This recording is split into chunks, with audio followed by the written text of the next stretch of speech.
Bismillahirrahmanirrahim and welcome you all to news reporting course. This course has a course code of GMC 225. This is lecture number 10 and in the part 1 we are going to discuss basics of news values.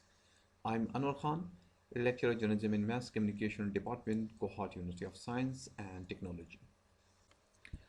So let's first of all have a look at the agenda points that we are going to discuss in our today's session. So first of all, we are going to define news values and students will come to know about the very meaning of the news values, that what does it mean and how they are used in the media industry. And then the very importance of news values. I mean, we are studying news values as a part one and then part two and maybe part three.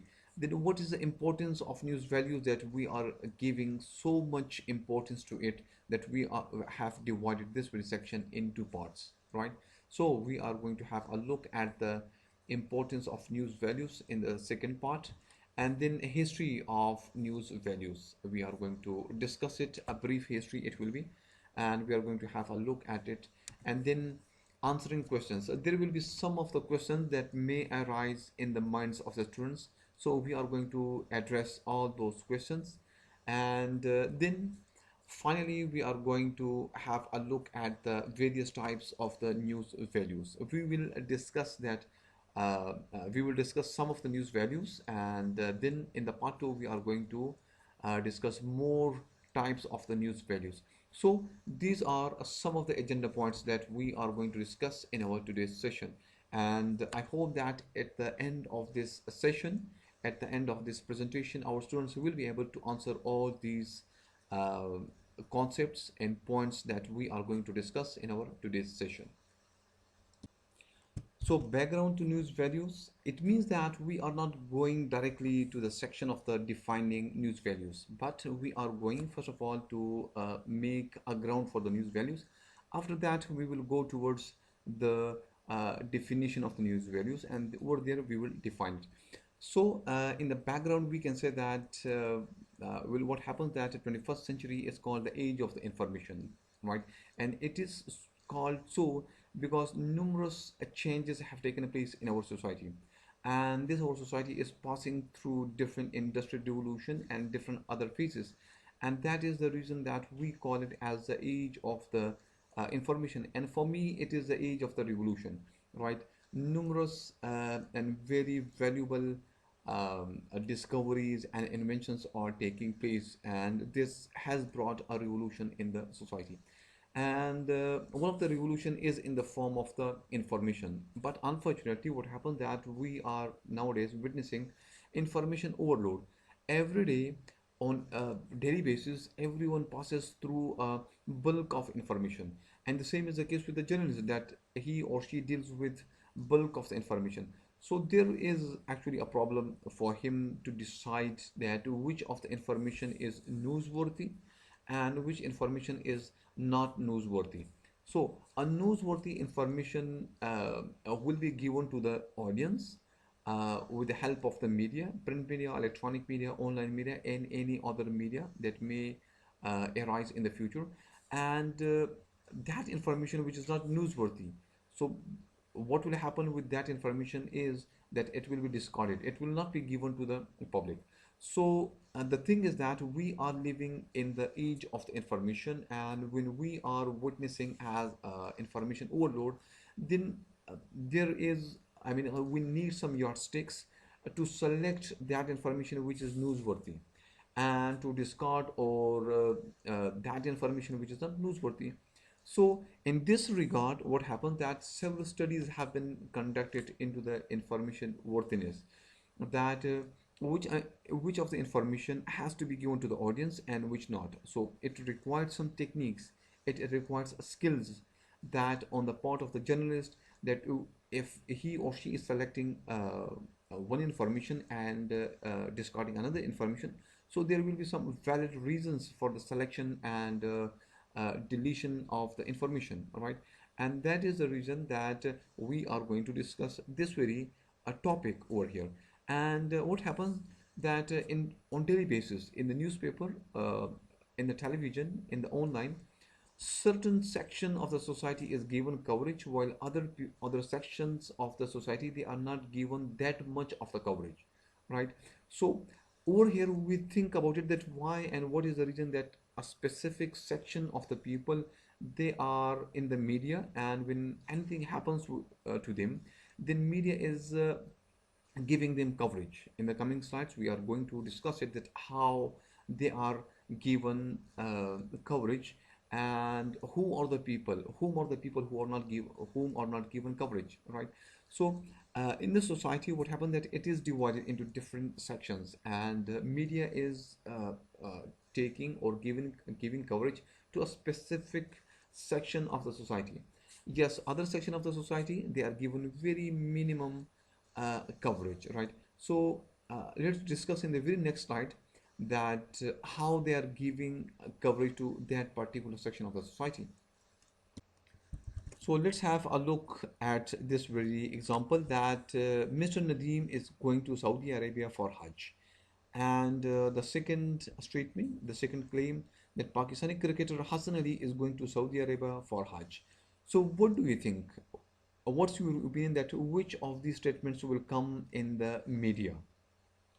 Well, surely the second one. The second will come in the media. It will come in the newspaper, in the television, in the online media, and there will be numerous YouTubers and other bloggers who will be writing stories upon Hassan Ali, that he is going to Saudi Arabia for to perform Hajj. So, what is the reason that this section of the society, I mean, to whom Nadeem belongs, who is a common Pakistani citizen, he is not given coverage in the newspaper or in the media, while Mr. Hassan Ali, who is a Pakistani baser, he has been given coverage in the media. So what is the reason? So one section of the society, they are not given coverage, who is common citizens, while other section of the society who are known, they are given coverage, right? So that was the thing that I was discussing, that when we are our section, our society is composed of different sections, and different sections are given coverages according to their personality, publicity, or certain reasons, right? So that's how we link this very slide with the previous one. Let's have a look at other examples as well. So look at these examples, and then we are going to proceed ahead. It says that Shoaib Malik remains unhurt in accidents, and it is a very good news. So why only Shoaib Malik, right? And he remains unhurt. I mean, he is okay, he is fine, and he is safe. And on daily basis in Pakistan and around the world, uh, hundreds of thousands of accidents are taking place, where numerous people will be wounded, and some of them will result in the deaths. Then why they are not shown? Why only Shoaib Malik is given coverage in the media? Well, we know about Shoaib Malik, that he is a brilliant cricketer. He has represented Pakistan in numerous test matches, ODIs, and T20s. But why Shoaib Malik has been given coverage only, right? And similarly, look at this example. Pakistani cricketer Hassan Ali is wedding with Dubai-based Indian girl Samaya. Why they are talking about Hassan Ali's wedding only? Why not other common people who are living in Pakistan, and they are on daily basis, or I mean, in specific months we have I mean, wedding ceremonies? Why they are not given coverages? Why only known people like Hassan Ali or Shoaib Malik? Why only them, right? And look at the third example. Celebrities pitch in to help Pakistan flood victims. So these, I mean, celebrities, they are helping the flood victims, and it is very encouraging that they are doing it. Our celebrities are coming forward and helping these people. And It is to bring into your notice that these are not the only people who are helping the flood victims. There would be several other people, several other sections of the society that would be helping these flood victims, but they are ignored, they are not given coverage in the media. So what is the reason, right? That only known people are brought into the media, they are given coverage in the media, and people, they are this, their information is given to the people, right? And why not about the common people or other sections of the society? So it means that there is something missing, or there's something link which brings the I mean the popular people, renowned people into the media, and they are given coverages, right? So uh, it means then that information related to these people, Shoaib Malik, Hassan Ali, celebrities, I mean Prime Minister, DGI, ISPR, and similarly other renowned people or people with authorities who are given some authorities, their information is has worthiness, right? And their information, uh, uh, the people wants to know about that very information, and information about common people will audiences or people do not want to read them, listen them, right? So it means this way. So in the coming slide we are going to discuss more about it. So in the previous slides, we came to know that all kinds of information cannot be given to the audiences. In all kinds of information, audiences are not interested, right? And if you are giving them bored information with information that they are not interested in, then the result will be that they will leave your media organization, they will say goodbye, and as a result, your rating of your media organization will come down. So certain type of information which has the newsworthiness or which has the worthiness, audiences are interested into that very information. So let's discuss that how we can know that which of the information is newsworthy and which of the information is not newsworthy. So in this slide we are going to discuss it. uh, First of all, we need to keep in mind that news values are also called as news factors. So news values or news factors, they are the same thing but with different titles, with different wordings, and you people should not be confused into it. Now let's define news values.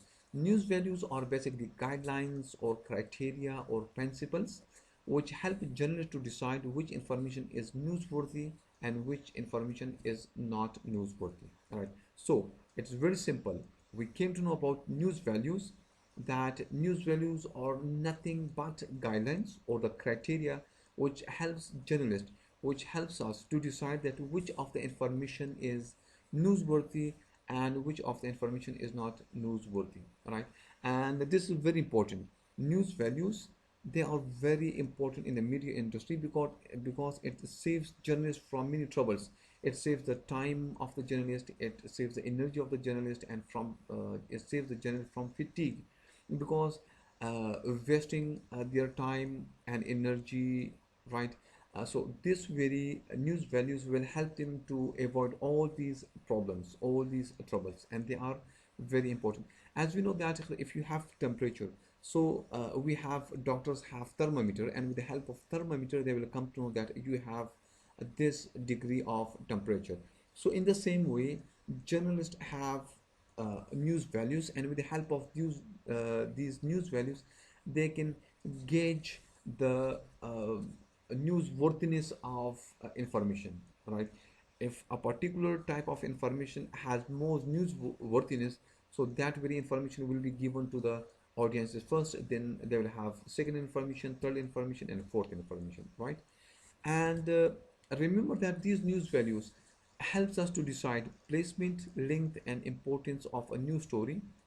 And this is what the importance and the value of news value is, that it decides the placement, that where a news story should come, whether it that whether this story will come on the front page of the newspaper, on the back page of the newspaper, or in the inside pages, right?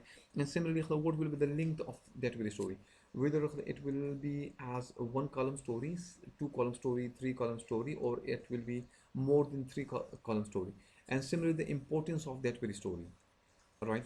So it means that this news values has a great role in the media industry. It helps journalists a lot, right? And that is the reason that we are discussing it over here.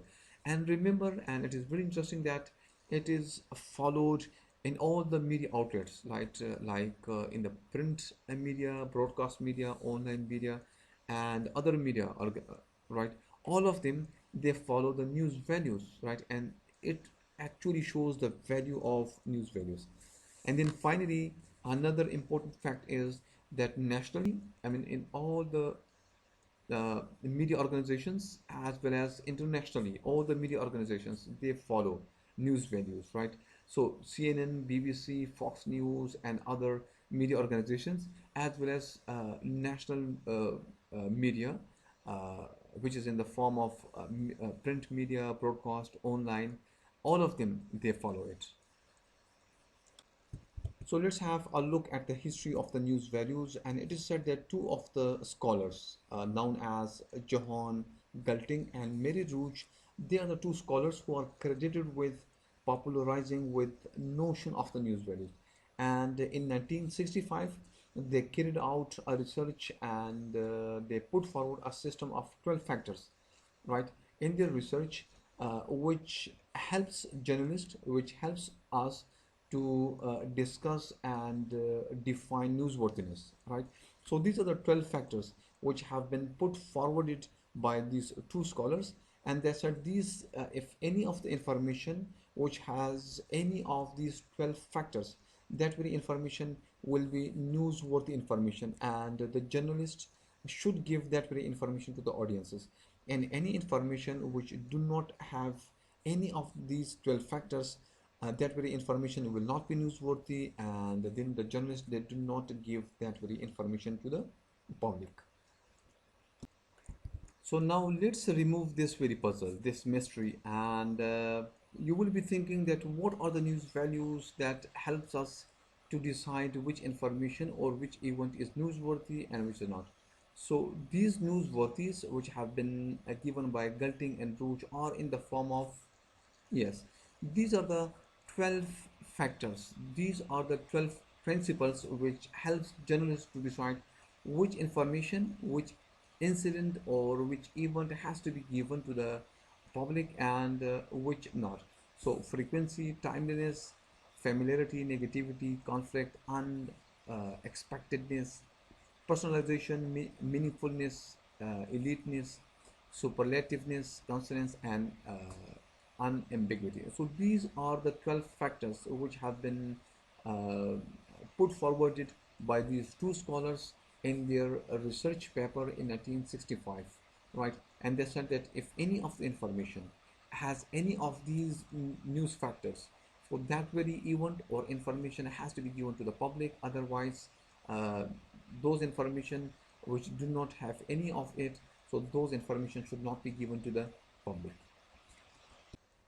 So up till now, we came to know about different concepts, right? We came to know about information age, we came to know about information overload, we came to know about the background to news values, and we also came to know about the definition of the news values and the importance of the news values, right? And now, uh, it is very important to tell you that Gulting's and Root's news values that they carried out in 1965. And there have been different amendments in their news values, right? Different scholars have carried out their own research, and they said that that these amendments, right, which they carry out, are necessary in the news values. But remember that the basic idea of the news values again remains the same thing, right? That these news values basically decides the newsworthiness of the information, the newsworthiness of the event. So one of the scholar with the name of Dennis McShane, he has made his own division, and according to him, these are the elements that decide the newsworthiness of an event or information, and any of the information or event which has these elements, right, which are in the form of conflict, hardship, and danger to the community, unusualness, scandal, and individualism. So these are the five components that any of the information or event which has these components, they have to be given to the public, right? And those information or events which do not have these events, these elements or components, so that very information is not newsworthy, and if you do not give that information to the public, it will be very good. And the journey of changes and amendments continues in the news values. And according to these two scholars, they have brought their own division. And according to them, these are the components that have to be kept in mind when you are working in the field of journalism.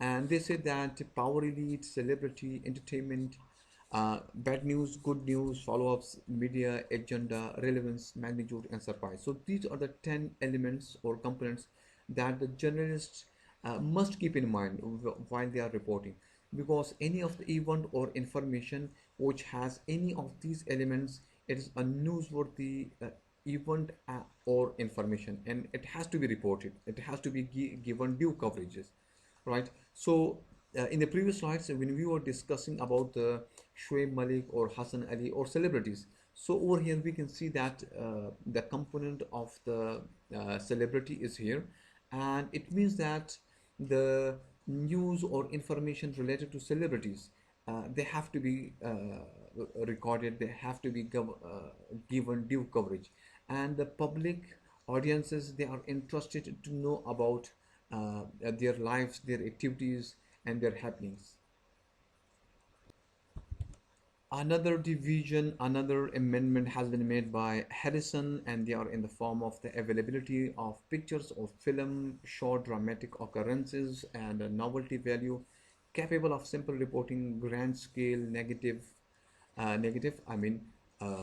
which can be in the form of the violence, crime, confrontation, catastrophe, etc., unexpectedness or expectedness, and the list just continues. So for Harrison, these 12 factors, they determine the worthiness of an event or information, and the journalist should look after these values, right?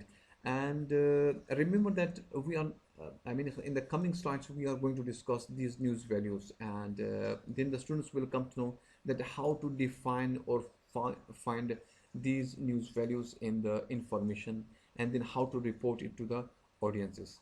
So there have been numerous amendments and changes that have been made in the news values, but again I will repeat it, that the core idea of the news values remain the same, right? The importance or the value of the news value remains the same, that news values are something, or are the guidelines or the principles which helps journalists to decide which information is newsworthy and which information is not newsworthy. So these are the news values that we are going to discuss in our coming slides, and these news values have been collected from the previous slides that we have already discussed, right? The same thing: timeliness or currency, prominence, personality, magnitude, impact, proximity or nearness, controversy, unusualness, adventure, human interest. So these are the components, these are the news values, these are the yardsticks which helps us to decide which information is newsworthy and which information is not newsworthy. So these are the news values, and the students, they must keep it in mind, and in the coming slides we are going to discuss them in detail. So let's explore the world of news values, and let's discuss that how they are used in the media industry and how they are utilized by the journalists in the field. So the very first one is called a timeliness, which is also known as currency. So what does it mean, right? It means that events and decisions, etc., that have taken place in the society right now, or they are going on, or we can say that they are going to happen in the future. So those events and information are newsworthy, and they have to be given to the audiences. It will be the responsibility of the journalist to go there, cover it, get information about it, and make a story upon it and give it to the audiences, right? So timeliness means this thing, that anything that is happening right now in the society, so it will be the responsibility of the journalist to cover it, right? So these events can be in the form of the load shedding protest, it can be in the form of the inauguration, it can be in the form of sports activities, it can be in the form of press conferences or meetings, right? In different forms, anything. For example, Bilawal Bhutto, who is holding a press conference, right? So it is a timely, it is taking place right now, so it will be the responsibility of the journalist to go there and cover it. And similarly, any of the protest or any of the inauguration which is taking place right now, so it will be the responsibility to cover that very event. Let's have a look at the Daily Dawn newspaper, and let's discuss the element of the timeliness in it.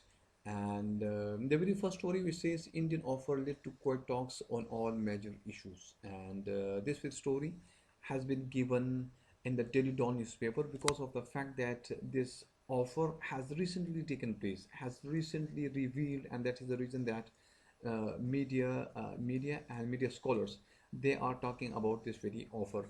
And it is not something that it has taken place in the previous week or in the previous month, and media right now they are giving it. No, it's not something like that. This offer has been revealed very recently, and that is the reason that media they are talking about it. And remember that this very portion, this is the most important portion in the Daily Dawn newspaper, and any news which comes over here is the most important news as compared to this one, this one, this one, and this one, right? And the placement, well, we came to know about the placement, that the placement, this place is very important. And look at the length of the story. The story starts from here and then it continues, and it says that it will continue on the page number 3, I think. And it means that the length of the story and the placement of the story is very important, as well as the story is very important because it is talking about two major rivals, right? And look at this story. Pakistan sees record deaths in a day. So the element of the timeliness in this story is that since the beginning of the pandemic in Pakistan, it is the first day that such a record deaths has taken place. So these record deaths is not something like in the previous week or in the previous month. No, it is in the very recent past. I mean, on the 24th of March, this record deaths has taken place, and on the 25th, we are filing this very story, right? And the same is the case with all these stories, right? So it means that the element of the timeliness, we find the element of the timeliness in all these stories. Look at the BBC news, and again you will come to know that countries send urgent aid to COVID stricken India. So it means that we know the condition in India, which is very bad, and countries, they are, I mean, global community, they are feeling it, and that is the reason that they are sending urgent aid to COVID stricken India. So it is not something in the past. It is taking place right now because we know that the condition is very bad in India. And look at the second story in which it says that UK sends supplies to India amid record COVID surge. Again, the same thing, that the situation is not well in India, and that is the reason that UK is sending right now supplies consisting of different commodities to India because the situation is very bad over there. So it means that the element of the timeliness is there in the news, and the journalists have to keep it in mind. So another important point that students of journalism and communication must keep in mind is that, for example, if an event has been reported and now new developments are taking place in that very event or decisions or activities, so again it will be considered as new and timely development, and students or journalists, it will be their responsibility to cover it because it will be timely and current again, and if they are not covering it, then they are missing the opportunity of giving information to the public, right? So new developments in events, activities, and decisions, it will be considered as new and timely development. So we came to know that anything that is taking place right now, we are going to report it. So what about the old stories? Can old stories be reported? And if yes, then how it can be reported? Let's have a look at it. We can report old stories, but these old stories will be in the form of the features and columns, and we know that features and columns, they are different than the hard news, right? They are absolutely different than hard news. And then another interesting thing, that if you are reporting old stories, so a story, let's suppose if it was there for a week or month or a year or two, and it is reported for the first time. If it is reported for the first time, then it will be a hard news. Take the example of the Panama reports, Panama news, that if it was there for, I mean, a year or two or 10 years or 20 years, and journalists did not have information about it, and it was reported for the first time, then we say that it can be in the form of the hard news, right? Although the element of the timeliness will be something that it will be old, but it is reported for the first time. So in the resource section, this URL will take you to a website where you will have more information about the news values, and a very detailed description and explanation is given in this website. Please copy paste it and must read it out. And then we have a book which has been written by these scholars, and the title of the book is News Values. And then another book, The Discourse of News Values: How News Organizations Create Newsworthiness. These are the books which will give you more and extra information about the news values, right? So it will be very good if you search these books on the Google search engine, and to study some of the one chapter or some of the chapters from these books. So it will be very interesting. So this is the end of today's lecture. Let me summarize what we discussed in our today's session. So first of all, we came to know about the definition of the news values. We came to know about the importance of the news values. Similarly, we discussed the history of the news values. And then similarly, we discuss news values which have been given by different scholars, and similarly also the amendments which were introduced into the news values, right? And then we discuss only one element of the news value, which is timeliness. So this is the end of today's session. See you in the next lecture. Till that, Allah Hafiz.